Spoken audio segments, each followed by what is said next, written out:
तुर्की में इस्तांबुल के मेयर और विपक्षी नेता इकरम इमामोग्लू की गिरफ्तारी के बाद देश भर में भयानक स्थिति पैदा हो गई है। तुर्की में राष्ट्रपति तैयब एर्दोगन के खिलाफ लोगों का गुस्सा फूट पड़ा है। हजारों लोग सड़कों पर उतरकर विरोध प्रदर्शन कर रहे हैं। प्रदर्शनकारी सड़कों, यूनिवर्सिटी और मेट्रो स्टेशनों पर सरकार विरोधी नारे लगा रहे हैं। खबरों के मुताबिक ये प्रदर्शन तब शुरू हुआ जब तुर्की के एक शहर के मेयर इकरम इमामोग्लू सहित विपक्षी पार्टियों के 100 नेताओं को पुलिस ने गिरफ्तार कर लिया। विपक्षी पार्टी से जुड़े इमामोग्लू को तुर्की के राष्ट्रपति रेसेप तैयब एर्दोगन का मुख्य प्रतिद्वंदी माना जाता है। 22 साल से सत्ता में रहे राष्ट्रपति एर्दोगन के खिलाफ ये सबसे बड़ा प्रदर्शन माना गया है। लोग इतने गुस्से में हैं कि पुलिस से भी झड़प करने में लगे हैं, जिसके बाद पुलिस ने 100 से ज्यादा लोगों को हिरासत में ले लिया। इसमें कई नेता और पत्रकार शामिल हैं। विरोध प्रदर्शन को रोकने के लिए भारी बल की तैनाती की गई, तो वहीं कई सड़कों को बंद कर दिया गया। देश में कुछ सोशल मीडिया प्लेटफॉर्म्स को भी प्रतिबंधित कर दिया गया है। इससे पहले देश में किसी भी तरह के विरोध प्रदर्शन पर प्रतिबंध लगा दिया गया था। हालांकि प्रतिबंध के बावजूद भी हजारों लोग इस्तांबुल के पुलिस मुख्यालय, सिटी हॉल और इमामोग्लू की रिपब्लिकन पीपल्स पार्टी यानी CHP के मुख्यालय के बाहर इकट्ठा हो गए।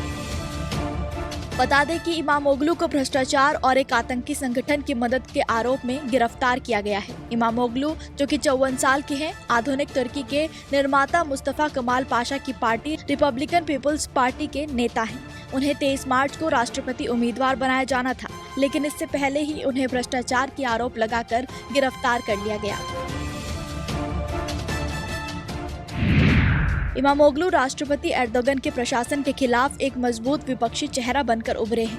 रियल एस्टेट करियर में हाथ आजमाने के बाद 43 साल की उम्र में उन्होंने राजनीति की ओर रुख किया था। वे CHP पार्टी के लिए बेलिकडुजु जिले के मेयर चुने गए। 2019 के इस्तांबुल मेयर चुनाव में राष्ट्रपति एर्दोगन के समर्थक उम्मीदवार को हराने के बाद वो बेहद मशहूर हो गए। हालांकि वो 1 महीने से भी कम समय तक मेयर रह पाए। अनियमितताओं का आरोप लगाए जाने के बाद चुनाव अधिकारियों ने चुनाव को रद्द कर दिया और उन्हें पद से हटा दिया। फिर से चुनाव कराने का आदेश दिया गया। इसके बाद फिर से जून 2019 में चुनाव हुए, जिसमें उन्होंने अपने विरोध उम्मीदवार को करीब 8 लाख वोटों से हराया। उनकी जीत ने उन्हें राष्ट्रीय और अंतर्राष्ट्रीय स्तर पर पहचान दिलाई। मेयर बनने के बाद उन्होंने शहर के इंफ्रास्ट्रक्चर पर काफी काम किया। इससे उनकी छवि और बेहतर हुई। उनकी गिरफ्तारी के बाद भड़की भीड़ ने कहा कि इमामोग्लू की गिरफ्तारी पूरी तरह से अवैध और निराधार है और ये गिरफ्तारी लोकतंत्र के लिए एक बड़ा झटका है। प्रदर्शनकारियों ने कहा कि देश में लोकतंत्र नहीं है, बल्कि लोकतंत्र का सिर्फ दिखावा है। वहीं आपको इमामोग्लू पर लगे आरोपों की वजह बताएं तो दरअसल इमामोग्लू पर पत्रकारों और कारोबारियों समेत कुल 100 लोगों पर नगरपालिका के जारी किए कुछ टेंडरों में आपराधिक गतिविधियों में शामिल होने का शक जताया गया है। इमामोग्लू और 6 अन्य लोगों पर कुर्दिस्तान वर्कर्स पार्टी PKK की मदद करने का आरोप है। अमेरिका और अन्य तुर्की सहयोगी इसे एक आतंकवादी संगठन मानते हैं। इमामोग्लू की गिरफ्तारी से पहले इस्तांबुल यूनिवर्सिटी ने उनकी डिग्री को भी रद्द कर दिया था। इससे उनकी उम्मीदवारी संदेह में पड़ गई। तुर्की के संविधान के मुताबिक राष्ट्रपति बनने के लिए उम्मीदवार का हायर एजुकेशन पूरे करना जरूरी है। इमामोग्लू की पार्टी CHP ने इस गिरफ्तारी की निंदा करते हुए इसे अगले राष्ट्रपति के खिलाफ तख्ता पलट बताया। मुख्य विपक्षी दल CHP नेता अजगुर ओजेले ने विपक्षी दलों से एकजुट होने की अपील की, तो वहीं सोशल मीडिया पर लोगों ने विपक्षी पार्टी से राष्ट्रपति चुनावों का बहिष्कार करने की अपील की।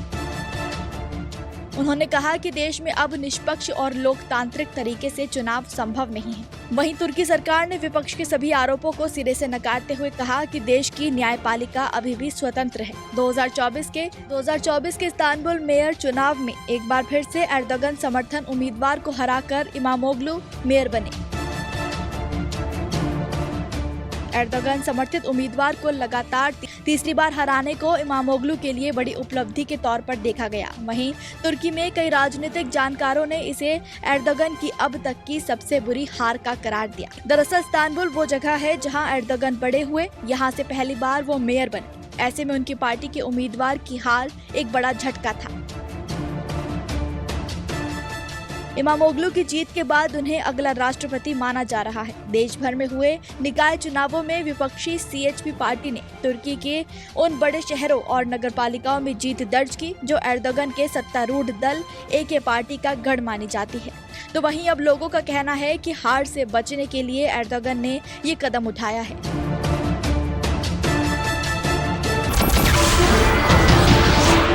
नमस्कार, मैं हूं मानक गुप्ता। अगर आपको हमारा ये वीडियो पसंद आया हो तो इसे लाइक और शेयर जरूर करें और हाँ, हमें सब्सक्राइब और फॉलो करना ना भूलें ताकि आप देश और दुनिया की कोई खबर मिस ना करें। तो जुड़े रहिए हमारे साथ और देखते रहिए News 24।